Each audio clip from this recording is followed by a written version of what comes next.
Pertama saya akan mengajak untuk ke Google dulu, Google peta untuk melihat seberapa besar luas dari Israel. Nah, kalau di peta kelihatan ya?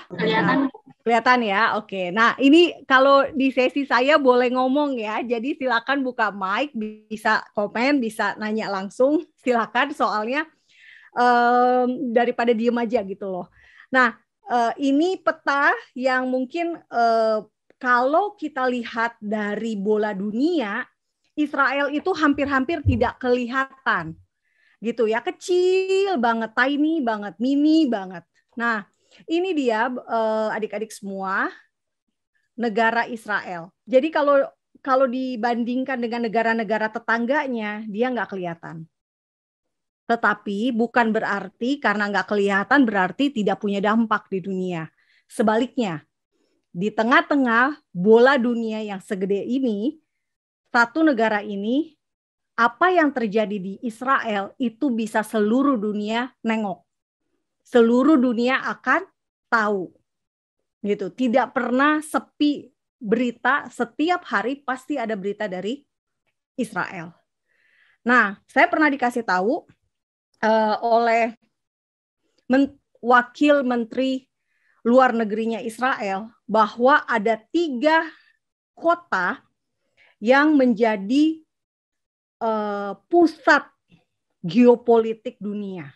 Apa yang terjadi di ketiga kota ini bisa mengubah apa yang terjadi di dunia secara politik. Kota pertama adalah Yerusalem, kedua adalah Washington di Amerika, pusat pemerintahan Washington DC, dan yang ketiga adalah Moskow, Rusia.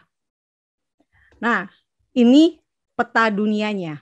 Lalu saya akan mengajak melihat apa yang sering menjadi pusat konflik beberapa seminggu, 2 minggu belakangan ini. Kita mendengar konflik di Al-Aqsa. Nah, teman-teman semua, adik-adik, inilah yang menjadi tempat lokasi konflik tersebut. Kalau di Alkitab namanya disebut Bukit Moria. Orang Yahudi sekarang menyebutnya adalah Temple Mount, Bukit Bait Suci. Tetapi sekarang diakui hanya sebagai situs umat Islam. UNESCO telah merevisi sejarah dan menggantikannya untuk hanya merujuk pada sejarah Islam. Jadi terjadi Islamisasi di situs-situs Yahudi dan Kristen di Israel dan Palestina. Nah, kalau adik-adik lihat yang ada di depan ini adalah Masjid Kuba Emas yang di dalamnya dipercaya sebagai batu, adalah batu tempat Abraham mempersembahkan Ishak. Makanya namanya Masjid Dome of the Rock gitu ya. Karena ada rocknya, ada batu yang ada di dalamnya itu adalah batu yang menjadi rujukan orang Yahudi. Nah, ini Masjid Kuba Emas. Di mana Masjid Al-Aqsa? Masjid Al-Aqsa, kita putar sedikit. Ini di sini. Yang kubahnya warna perak, sekarang udah menjadi menghitam. Jadi sebetulnya kawasan ini sangat luas dan bisa untuk 3 agama, tetapi hanya eksklusif sekarang hanya boleh yang beribadah di sini hanya umat Islam. Nah, ini kota Tel Aviv. Kota bisnis di Israel. Kelihatan ya? Adik-adik bisa kelihatan? Gambarnya? Kelihatan ya, oke. Nah, kota Tel Aviv. Kalau mungkin adik-adik pikir, oh ini nggak ada hubungannya sama Alkitab. Kalau baca kisah tentang Yope, ada namanya Yope. Nah, Yope itu zaman dulunya Tel Aviv gitu ya. Kisah tentang Petrus. Ya, nah di sini. Terjadinya di sini. Dekat sinilah gitu ya, karena di pinggir laut kan waktu itu. di rumah Simon penyamak kulit. Ini Tel Aviv. Nah, ini Knesset atau parlemennya Israel, letaknya di mana? Tentu saja di ibu kota yang sama dengan kerajaan Israel dengan Raja Daud zaman dulu, yaitu Yerusalem. Ini Knesset, parlemen, dan ini adalah gerbang Yerusalem yang dibangun oleh bukan dibangun oleh tembok Yerusalem ini, bukan dibangun oleh Nehemia seperti kata Alkitab, karena sudah dihancurkan, sudah diruntuhkan. Yang membangun ini adalah Sultan Sulaiman yang agung gitu ya, Ottoman. Ini dia, dan ini adalah salah satu gerbang dari 8 gerbang yang ada di Yerusalem. Ini adalah gerbang Jaffa. Gitu. Nah, ini dia kota Yerusalem.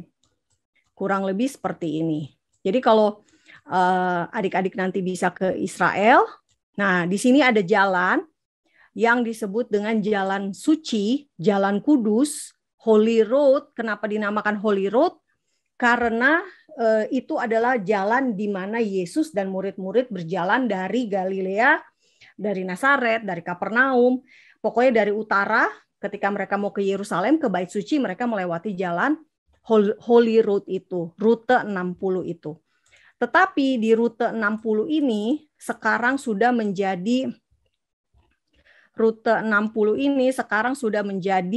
yang dibilang, saya cari di sini, jalan di mana terjadi banyak sekali konflik. Orang Yahudi lewat dilempari batu, dibunuh dan sebagainya. Nah, ini jalan Holy Road-nya menjadi jalan teror, bukan lagi jalan yang kudus. Karena dari Israel masuk ke wilayah yang namanya wilayah Palestina, wilayah Yudea dan Samaria. Nah, ini gambaran untuk adik-adik semua supaya bisa memahami betapa mungilnya Israel itu. Oke, sekarang saya akan share. Oke, ini dia. Ya, judul yang saya pilih adalah Israel dan masa depan perdamaian di Timur Tengah.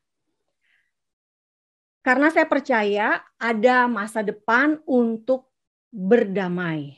Perdamaian itu mungkin, bukan tidak mungkin. Sebaliknya, perdamaian itu mungkin.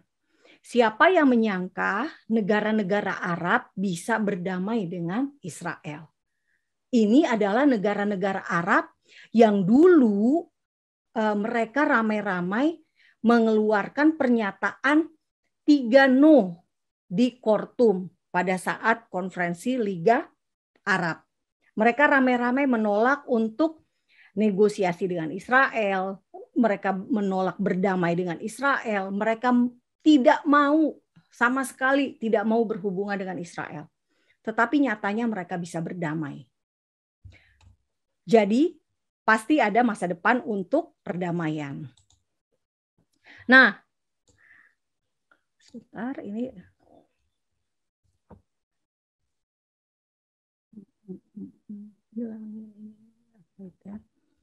Nah, saya mau tadi kita udah lihat dari bola dunianya ya.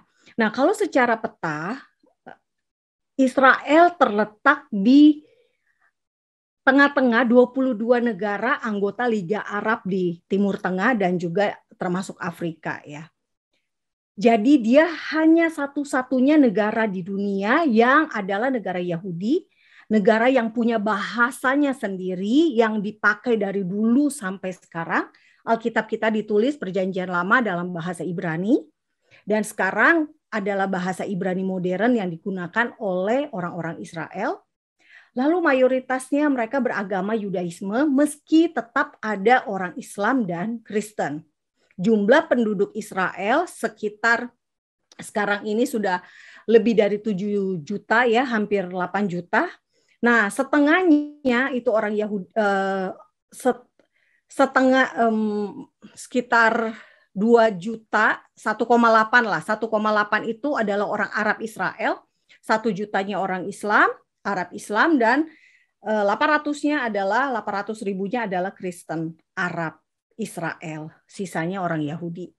Nah, Israel ini satu-satunya negara di tengah budaya Arab, di tengah kawasan yang berbahasa Arab, meski orang Israel banyak yang bisa berbahasa Arab, tetapi Israel tidak terarabisasi. Nah, kalau kita pelajari negara-negara kayak Suriah itu kan sebetulnya punya budaya sendiri, tetapi sudah terarabisasi. Mesir punya budaya sendiri, punya bahasa sendiri, bahasa Koptik, tetapi sudah terarabisasi. Jadi sangat unik gitu ya Israel. Dan yang luar biasa pula adalah demokrasi. Demokrasi ada di Israel. Di tengah negara-negara yang belum membolehkan pemilu atau perempuan memilih, Israel sudah punya boleh memilih, perempuan boleh memilih dan boleh dipilih. Itu adalah salah satu bentuk demokrasi yang paling unggul di kawasan. Nah, kita harus kalau kita bahas Israel, kita harus pelajari soal lokasinya, karena ini selalu menjadi perdebatan. Israel selalu dituding menjajah Palestina. Israel selalu dituduh merampas, mengambil tanah orang. Faktanya adalah dari kisah Eksodus, kita tahu Israel terletak berdekatan dengan Mesir. Nah, dari kerajaan Israel hingga negara Israel itu menempati wilayah yang sama, meski nama Yudea diubah menjadi Palestina oleh Kaisar Hadrian, Kaisar Romawi tahun 135 Masehi. Lokasi Israelnya tetap sama. Nah, apakah suatu negara bisa hilang dari peta? Bisa. Contohnya Uni Soviet, Yugoslavia, Jerman Timur. Itu udah nggak ada lagi sekarang. Tetapi Israel gitu ya berubah bentuk dari kerajaan menjadi negara. Sama seperti Mesir. Dipimpin dulu oleh Firaun. Firaun itu kan gelar ya. Nah, kemudian berubah menjadi negara juga.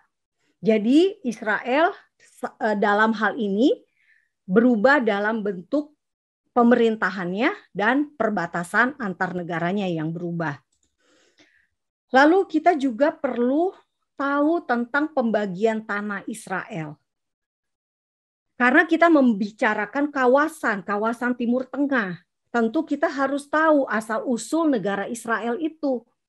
Adik-adik tentu harus tahu sejarah kenapa tiba-tiba ada tanah Israel. Nah, karena ini konteksnya kalian akan menjadi diplomat di kemudian hari, kalian akan menjadi orang-orang yang terjun di dunia nyata gitu ya. Dan juga jika menjadi hamba Tuhan tentu saja tetap harus tahu sejarah. Nah, kita perlu tahu bahwa tanah Israel yang ada sekarang ini asal-usulnya dulu adalah tanah yang sama dengan tanah perjanjian yang dibagikan oleh Yosua, yang dibagikan oleh Musa, lalu direbut oleh Yosua dan suku bangsa Israel menjadi tanah warisan, tanah pusaka bangsa Israel untuk 13 suku, karena Yusuf jadi 2 ya, Manasye dan Efraim. Sama persis. Nah, lalu di tahun setelah Israel dijajah oleh berbagai bangsa, kita tahu Alkitab kita hanya sampai menuliskan sejarah sampai di masa Romawi. Tetapi setelah Romawi, kita masih sebetulnya kisah bangsa Israel itu masih berlanjut karena Romawi kemudian menjadi Kristen yang kemudian disebut dengan Bizantium. Setelah itu ada Arab yang datang untuk menjajah Israel tahun 638 Umar bin Khattab.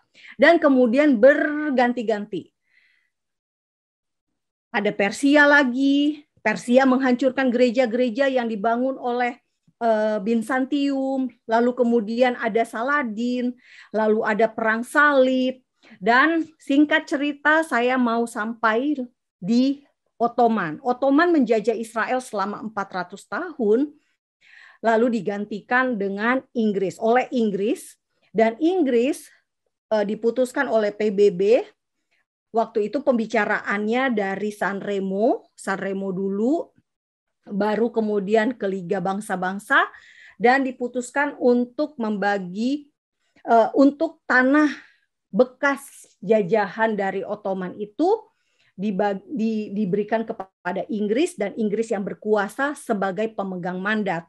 Dan Inggris membagi dua tanah menjadi tanah untuk Arab dan Yahudi. Harusnya yang biru ini untuk seluruh orang, tanah ini seluruhnya untuk Yahudi. Sementara yang merah untuk Arab. Tetapi kemudian Inggris mengubah kebijakannya. Tahun 1923 Inggris membentuk namanya Transjordan yang luasnya jauh lebih besar daripada jatah tanah Israel yang hanya 21%. Nah, Transjordan akhirnya resmi menjadi negara kerajaan Yordania tahun 1946. Sementara jatah Israel yang hanya 21% dari keseluruhan itu dibagi dua untuk Arab dan Yahudi. Harusnya gitu ya, harusnya Arab Palestina yang ada di sini itu pindahnya ke sini gitu ya, harusnya, tetapi tidak terjadi. Mereka yang ada di sini maunya di tanah ini juga. Nah, kalau Anda ditanya apakah Israel adalah negara legal, tentu saja. Karena Israel bukan ada karena perang atau menginvasi negara lain seperti yang terjadi sekarang ini. Rusia menginvasi Ukraina. Israel tidak perang untuk mendapatkan tanah, sebaliknya Israel diberikan tanah gitu ya, dikasih tanah yang memang adalah tanah yang sama dengan masa lalu Israel, kerajaan Israel. Jadi akhirnya karena Inggris tidak dapat memutuskan bagi pembagian tanah Palestina tadi, mandat Inggris tadi, akhirnya Inggris menyerahkan kepada PBB, dan PBB membagi menjadi dua bagian. Nah, komposisi PBB kenapa dikasihnya yang merah-merah ini untuk Arab dan birunya ini untuk Yahudi, berdasarkan bentuk yang nggak teratur ini, tidak seperti potong kue gitu ya, bagi dua, utara Israel, Yahudi, misalnya selatan Israel, Arab. Mereka PBB membagi berdasarkan banyaknya penduduk di wilayah tersebut. Jadi yang di mana komposisi penduduk banyak Arab, nah disitulah diberikan kepada orang Arab. Nah yang terjadi jadinya potongannya berantakan seperti ini. Tetapi Israel dengan legowo, dengan senang hati menerima tanah tersebut, dan begitu diputuskan oleh PBB, jadi bukan Israel yang mau, tetapi Israel menerima keputusan PBB tersebut. PBB mengambil voting, ada 33 yang memutuskan ya, 13 tidak, 10 abstain, dan orang yang Arab Palestina menolak, sehingga mereka gagal punya negara. Jadi bukan karena Israel merampas, bukan karena Israel merebut, tetapi karena mereka sendiri yang menolak untuk memiliki tanah yang sudah dikasih. Mereka maunya semuanya. Mereka tidak mau hanya dapat sedikit. Nah, apa yang terjadi pada Israel ketika mandat Inggris berakhir tanggal 13 Mei 1948, pemimpin-pemimpin Israel segera mendeklarasikan kemerdekaan. Mirip seperti yang terjadi dengan bangsa kita. Begitu ada kesempatan untuk memerdekakan Indonesia, langsung Soekarno mengambil kesempatan mengumumkan kemerdekaan. Itu pula yang dilakukan oleh orang-orang Israel. Nah, ada rujukannya dalam Alkitab di Yesaya 66 ayat 8. Dalam satu hari, sebuah negara lahir. Jadi tergenapi di masa modern apa yang dikatakan oleh Nabi Yesaya. Lalu pada saat Israel mendeklarasikan dan menjadi sebuah negara, barulah orang-orang negara-negara Arab ini sadar mereka tidak bisa tidak senang dengan keadaan Israel yang senang karena mereka langsung menari-nari di jalan-jalan, mereka langsung berpesta, mereka bersuka cita karena kemerdekaan itu, mereka langsung menyerang Israel. 5 negara Arab, Suriah, Lebanon, Mesir, Yordania, dan Irak. Sebetulnya Arab Saudi juga ikutan. Dia pasang sudah menurunkan armada tetapi tidak menyerang. Nah, tahun perang kemerdekaan ini Israel kehilangan Yerusalem Timur dan sejumlah kawasan Yahudi yang dihuni oleh orang-orang Yahudi. Mereka ada yang dibunuh, ada yang diusir, ada yang kehilangan lah semua harta benda mereka, kehilangan keluarga mereka, karena mereka juga harus tersingkir dari daerah-daerah yang dikuasai oleh pemenang perang. Waktu itu Mesir menang perang di wilayah Gaza sehingga Gaza dikuasai oleh Mesir. Yerusalem Timur dan tepi barat. Tepi barat itu adalah bahasa atau rujukan untuk Yudea dan Samaria kalau di Alkitab kita. Nah, Yudea dan Samaria kemudian dikuasai oleh Yordania. Jadi secara sejarah, secara fakta sejarah, Palestina tidak pernah memiliki tanah sejak tahun 1948 dan tidak pernah punya pemerintahan sendiri. Lalu setelah itu ada lagi perang Arab Israel kedua tahun 1967. Dalam waktu hanya 6 hari, makanya dikenal sebagai perang 6 hari, Israel merebut hampir seluruh wilayah. Jadi wilayah Israel dari mungil menjadi gendut. Gitu ya, karena bertambah dengan gurun Sinai, bertambah dengan Golan, ambil Yerusalem Timur, Yudea dan Samaria direbut kembali. Dan Israel merebutnya bukan dari Palestina, tidak ada satupun daerah yang direbut Israel berasal dari Palestina. Daerahnya dari Yordania, Mesir, dan Suriah. Jadi problem Palestina sekarang bukan penyebabnya bukan Israel, tetapi negara-negara Arab sendiri. Yordania, Mesir, dan Suriah. Sebab kalau mereka mau, mereka bisa aja dong saat itu juga tahun 48 mendirikan negara Arab Palestina. Nah, setelah 1967 masih ada perang satu lagi, perang dengan Mesir dan Suriah tahun 1973. Tetapi saya tidak masukkan di sini. Dari tahun 1973 sampai tahun 2020 bisa dibilang Israel tidak pernah berperang dengan negara lain. Negara Arab lain juga tidak. Gitu ya. Yang ada adalah konflik, misal dengan Hezbollah di Lebanon, dengan Hamas dan Islamic Jihad di Gaza, atau dengan milisi-milisi Iran di Suriah.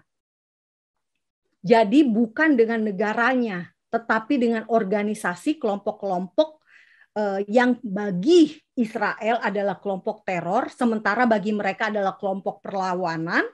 Nah, itulah yang dihadapi Israel. Tetapi Israel mau berdamai. Yang pertama tahun 1979 dengan Mesir.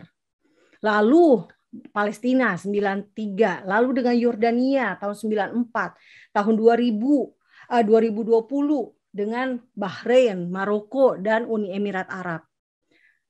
Juga dengan Kosovo dan Sudan. Ada juga dengan Bhutan. Jadi langsung dalam waktu 1 tahun 6 negara berdamai dengan Israel.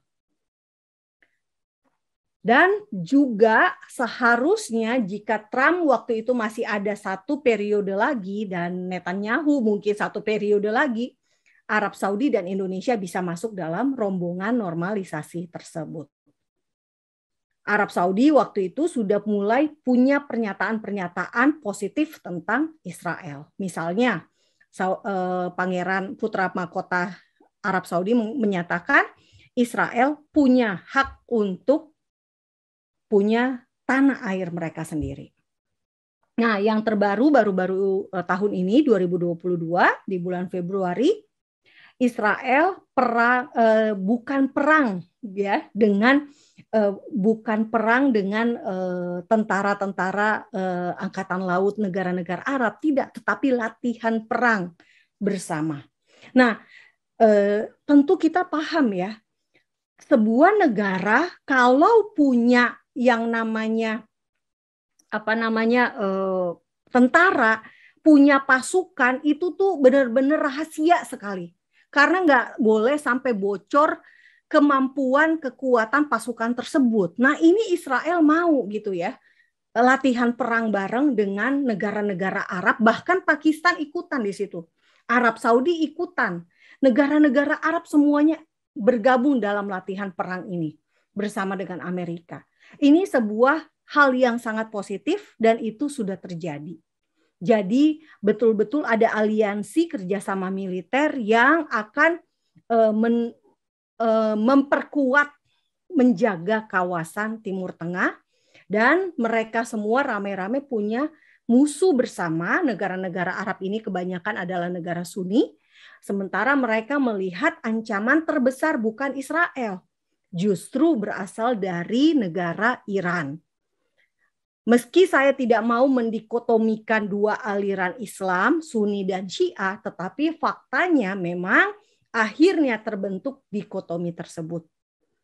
Kalau kita baca berita, kita akan melihat bagaimana negara-negara seperti Arab Saudi akan punya musuh di Yaman, misalnya sekarang lagi ada perang di Yaman. Nah, Arab Saudi akan menyerang kelompok Houthi yang di backing oleh Iran. Jadi secara tidak langsung dikotomi itu melekat gitu ya di antara negara yang berkonflik. Ya tentu saja buat Israel dia tidak penting mau Sunni mau Syiah. Yang penting adalah kalian bisa nggak gitu ya berdamai dengan Israel. Next. Nah, perdamaian Israel Palestina bukan mulus, bukan tanpa harga yang mahal. Harga mahalnya apa? Israel harus menyerahkan kota-kota penting buat orang Yahudi dan juga buat orang Kristen. Bethlehem, kota kelahiran Yesus, harus diserahkan untuk Palestina. Yeriko, kota pertama yang ditaklukkan oleh bangsa Israel ketika masuk ke tanah perjanjian, dikasih juga ke Palestina. Nablus itu apa? Di Alkitab kita namanya Shikem, tempat bagaimana orang Israel keluar dari Mesir, bawa tulang-tulangnya Yusuf untuk dimakamkan di tanah warisannya. Tanah mana? Tanah Shikem. Dan baru-baru ini kita lihat makam Yusuf divandalisme oleh orang-orang Palestina. Dibakar, dirusak. Karena apa? Buat mereka ya nggak penting gitu loh. Tapi buat orang Yahudi itu sangat penting. Orang Yahudi ini masih orang-orang yang mempertahankan namanya situs-situs suci mereka, tradisi-tradisi melayat gitu ya ke kuburan, berdoa dan sebagainya. Nah, Oslo membuat Israel memberikan tanah demi perdamaian tahun 95. Tahun 2005 Israel sekali lagi memberikan Gaza dan Samaria Utara. Foto yang Anda lihat di bawah sini adalah foto pemenang Pulitzer. Seorang perempuan Yahudi menahan tentara-tentara Israel, jadi Yahudi melawan Yahudi, bukan Palestina melawan Yahudi gitu ya, bukan Palestina melawan Israel. Orang Yahudi ini menahan tentara-tentara Israel yang ingin menghancurkan rumah mereka. Kenapa dihancurkan? Karena tanah itu, tanah Samaria Utara, 4 kawasan Yahudi harus kosong untuk dikasih ke orang Palestina.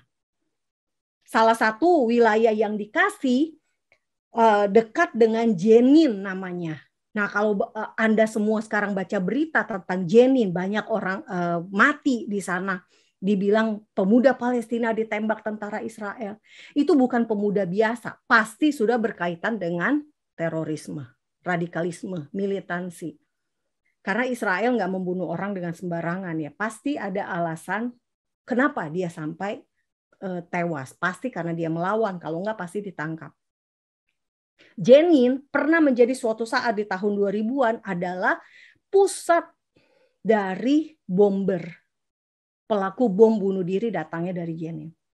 Gaza setelah ditinggalkan oleh Israel malah menjadi basis kelompok teroris Hamas. Nah, sekarang saya ingin mengajak Anda semua 5 menit untuk melihat video pendek, nggak sampai 5 menit, 4 menit, untuk melihat video pendek ketika Israel keluar dari Gaza.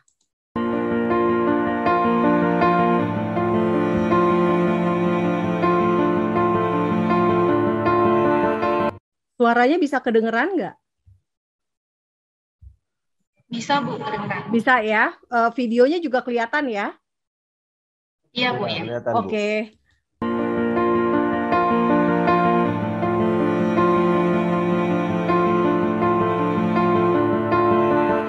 17 Agustus 2005. 1.700 keluarga Israel terpaksa keluar dari Gaza demi perdamaian dengan Palestina. 17 Agustus 2005. 9.000 orang Yahudi harus meninggalkan kehidupan mereka di Gaza dan merelakan rumah dan kebun mereka dihancurkan. Israel kehilangan 70% sumber ekspor produk pertanian asal Gaza. 20 sinagoga yang ada di jalur Gaza ditinggalkan.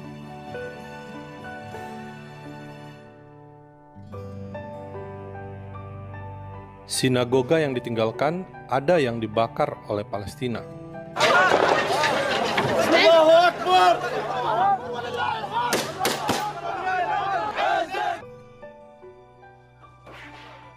Very glad now because the occupation is go out and Tahun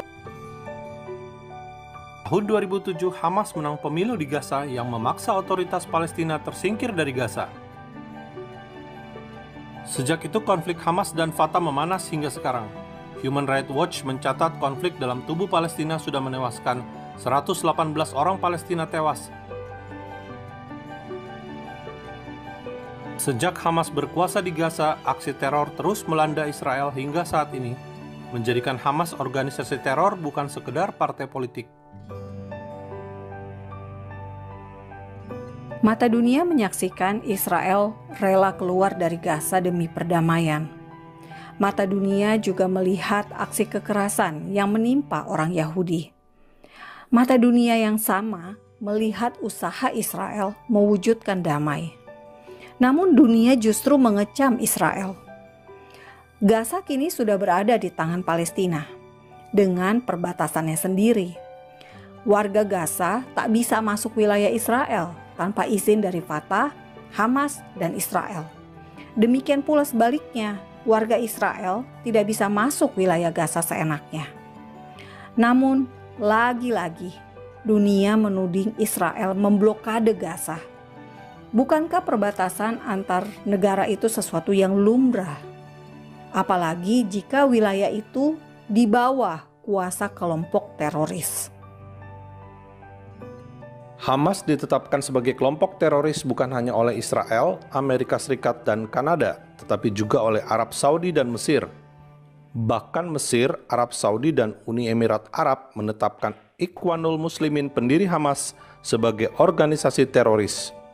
Percobaan terorisme pun masih terjadi pada tahun 2020 ini. Saudara, memberikan Gaza untuk Palestina rupanya tidak meredam konflik Israel dan Palestina. Perdamaian tidak terwujud, rudal dan terowongan bawah tanah Hamas, penusukan terhadap orang Yahudi masih kerap terjadi. Bahkan kini intifada ketiga yang didukung Iran dikhawatirkan terjadi lagi. Israel sudah melakukan bagiannya mundur dari Gaza.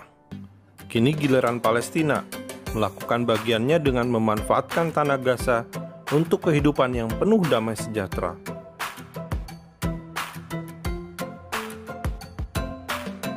Sayangi tanah itu. Bersyukur untuk tanah Gaza yang sudah menjadi milik Palestina.